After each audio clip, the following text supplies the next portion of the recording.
Welcome to news Adda. Revanth Harvard course పైన విద్వేషమే BRS ఇక మారదా? రేవంత్ రెడ్డి తనకు హార్వర్డ్ నుంచి ఆహ్వానం అందిందని గొప్పలు చెప్పుకోలేదు. తన పాలనను మెచ్చి పిలిచారని చెప్పుకోలేదు.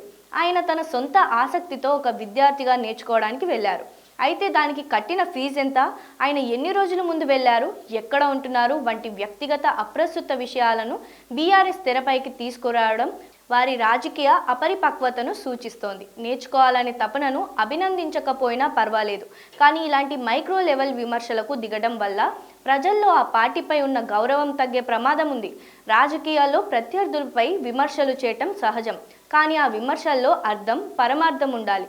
ప్రత్యర్థి అంటే ప్రతిదాన్ని విమర్శించేయాలని కాదు, అలాగని పొగడలేరు.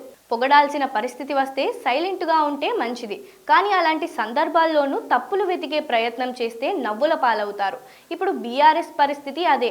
ప్రస్తుతం తెలంగాణ ముఖ్యమంత్రి రేవంత్ రెడ్డి హార్వర్డ్ విశ్వవిద్యాలయంలో నాయకత్వ కోర్సు కోసం వెళ్లిన అంశంపై బీఆర్ఎస్ నేతలు చేస్తున్న విమర్శలు ఇలాగే ఉన్నాయి. ఒక నాయకుడు తన నైపుణ్యాలను మెరుగుపరుచుకోవడానికి ప్రపంచ ప్రఖ్యాత యూనివర్సిటీకి వెళ్ళడాన్ని స్వాగతించకపోయినా పర్వాలేదు, కానీ దానిపై బురద జల్లే ప్రయత్నం చేయడం విడ్డూరంగా ఉంది.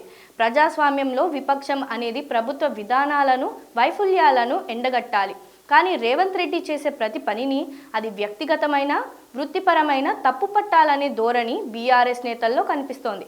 ప్రతిదానికి విమర్శలేనా అనే భావన సామాన్య జనంలో కలిగితే రేపు నిజంగా ప్రభుత్వం ఏదైనా పెద్ద తప్పు చేసినప్పుడు విపక్షం గొంతు ఎత్తినా ప్రజలు దానిని సీరియస్గా తీసుకోరు.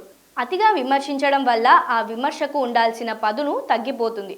ఒకప్పుడు పరిపాలనలో తమదైన ముద్ర వేసిన బీఆర్ఎస్ వంటి పార్టీ ఇప్పుడు ఇలాంటి చిన్నపాటి విషయాలపై దృష్టి పెట్టడం ఆ పార్టీ సరైన ట్రాక్లోనే వెళ్తుందా అన్న ప్రశ్నలు సొంత క్యాడర్లో రావడానికి కారణం. నాయకత్వ లక్షణాలను పెంపొందించుకోవడం అనేది రాష్ట్ర ప్రయోజనాల దృష్ట్యా మంచిదే అని గుర్తించలేకపోవడం వారి సంకుచితత్వాన్ని చూపిస్తోంది. ఇలాంటి తీరు కొనసాగితే ప్రజలు బీఆర్ఎస్ మాటలను లైట్ తీసుకోవడం మొదలు పెడతారు.